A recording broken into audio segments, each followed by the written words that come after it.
the pride and passion really does come through, and particularly talking to cricketers probably of your era, it really was about playing for the Islands, because it's the only time that the Islands come together. It is under the badge of the West Indies Cricket Board. That's right. We all do things differently and separately when it comes to other sports. The Olympics, you know, we have produced a lot of great sprinters in Jamaica, but we go to the Olympics as Jamaica.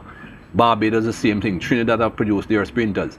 When you talk about football, we try to get to the World Cup football as Jamaica, as Barbados, as Trinidad.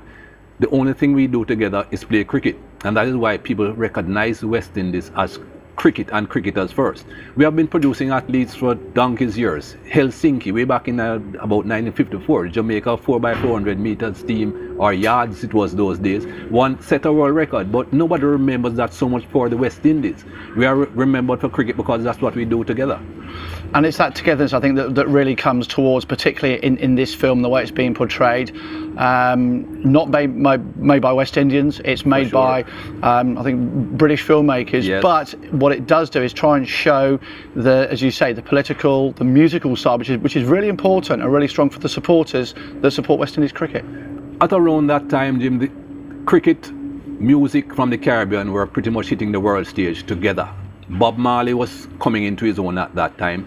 The soca music, the calypso music, all that was getting worldwide recognition about the same time. The West Indies team was starting to get worldwide recognition. Not that we didn't produce great cricketers before, but as a team we were winning a lot more regularly, and that brought everything into prominence. And apart from that, of course, a lot of West Indian islands were just about getting their independence. A couple of them a decade or so before, but a lot of others recently, much more recently.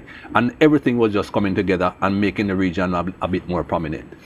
Did you feel at the time, back in sort of mid-70s and early 80s, how important this was going to be on the world stage, or is it, as you say, no, we were just playing cricket?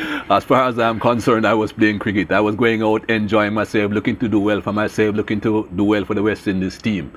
When we started to tour a lot more and to go outside the Caribbean and experience different cultures and experience West Indians living in those other cultures, we got to understand what it meant to them to be living amongst other people, to be living in those other cultures, and to be able to identify with a winning team, to be able to identify with success.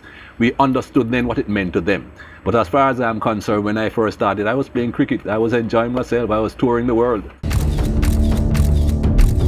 I can remember Clyde said, never again. If we can find some fast bowlers, let us see how well they handle it.